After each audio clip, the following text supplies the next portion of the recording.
ನಮಸ್ತೆ ಕರುನಾಡು. ಹೋದ ವ್ಲಾಗಲ್ಲಿ ನಾನು ನಿಮಗೆ ಹೇಳಿದ್ದೆ ಅಲ್ಲ, ನಾನು ಯಾವ ದೇವಸ್ಥಾನಕ್ಕೆ ಹೋಗಿದ್ದೆ ಅಂತ ನಾನು ಮುಂದಿನ ವ್ಲಾಗಲ್ಲಿ ತಿಳಿಸ್ತೀನಿ ಅಂತ. ಹೌದು, ಈ ವ್ಲಾಗಲ್ಲಿ ನಾನು ಹೋಗಿದ್ದ ದೇವಸ್ಥಾನದ ಮಾಹಿತಿ ಇದೆ. ನೀವಿನ್ನೂ ನನ್ನ ಚಾನಲ್ನ ಸಬ್ಸ್ಕ್ರೈಬ್ ಮಾಡಿಲ್ಲ ಅಂದರೆ ದಯವಿಟ್ಟು ಆದಷ್ಟು ಬೇಗ ಸಬ್ಸ್ಕ್ರೈಬ್ ಮಾಡಿ, ಲೈಕ್ ಮಾಡಿ, ಶೇರ್ ಮಾಡಿ ಮತ್ತು ಕಮೆಂಟ್ ಮಾಡಿ.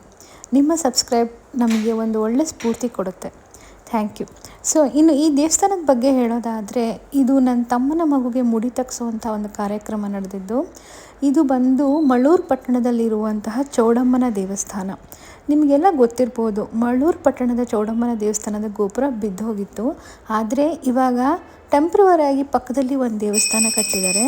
ಹಾಗೂ ಹೊಸ ದೇವಸ್ಥಾನನೂ ಕೂಡ ಪೂರ್ತಿಯಾಗಿ ಮುಗಿದಿದೆ. ಇನ್ನೇನು 5-6 ತಿಂಗಳಲ್ಲಿ ಆ ದೇವಸ್ಥಾನ ಕೂಡ ಮುಗಿದು ಆರಂಭ ಆಗುತ್ತೆ ಅಂತ ತಿಳಿಸಿದ್ರು. ಹೌದು, ನೋಡಿ ಎಷ್ಟು ಚೆನ್ನಾಗಿ ದೇವಸ್ಥಾನ ಕಟ್ಟಿದ್ದಾರೆ ಅಲ್ವಾ. ಪಕ್ಕದಲ್ಲೇ ಇರೋದು ಈ ಟೆಂಪ್ರವರಿ ಟೆಂಪಲ್. ಸೊ ಅದರೊಳಗಡೆ ತಾಯಿಯ ಹಳೆ ವಿಗ್ರಹನೆಲ್ಲ ಇಟ್ಟು ಪೂಜೆ ಮಾಡ್ತಾ ಇದ್ದಾರೆ. ಇದನ್ನೆಲ್ಲ ಮುಗಿಸ್ಕೊಂಡು ನಾವು ಅಲ್ಲಿಂದ ಬರೀ ಒಂದು 10 ಹೆಜ್ಜೆ ಮುಂದೆ ಹೋದರೆ ಕೆರೆಯಲ್ಲಿ ಇರುವಂತಹ ಚೌಡಮ್ಮನ ಅಕ್ಕ ತಂಗಿಯರನ್ನು ಪೂಜೆ ಮಾಡ್ಬೋದು. ಹೌದು, ನನಗಂತೂ ಈ ದೇವಸ್ಥಾನ ನೋಡಿ ತುಂಬ ಖುಷಿಯಾಯಿತು. ಇದು ಒಂದು ರೀತಿ ವಿಭಿನ್ನ. ಹಾಗೂ 7 ಜನ ಅಕ್ಕ ತಂಗಿಯರನ್ನ ಒಂದೇ ಕಡೆ ನೋಡುವಂತಹ ಒಂದು ಖುಷಿ ತುಂಬ ಚೆನ್ನಾಗಿರುತ್ತೆ. ಹಾಗೆ ಮುಂದೆ ಹೋದಾಗ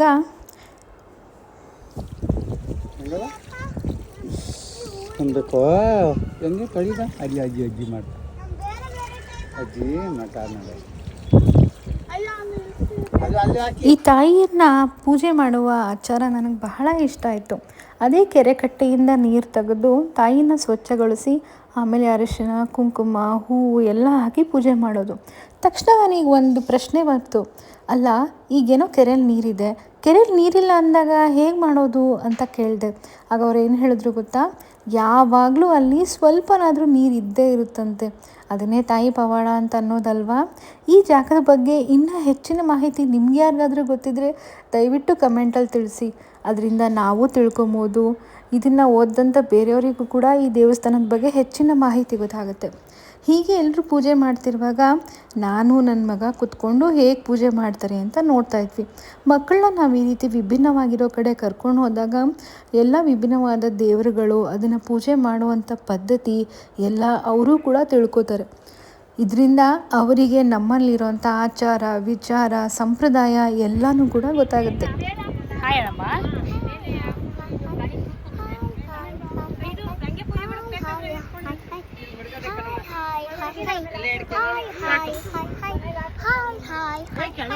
ಹೀಗೆ ಪೂಜೆ ಮಾಡಿದ್ಮೇಲೆ ನಾನು ನನ್ನ ಮಗ ಇಬ್ಬರು ಕೂಡ ಪೂಜೆ ಮಾಡಿದ್ವಿ. ನನಗಂತೂ ಬಹಳ ಖುಷಿ ಆಯಿತು. ಈ ದಿನ ಹೇಗೆ ಹೋಯಿತು ಅಂತಲೇ ಗೊತ್ತಾಗಲಿಲ್ಲ.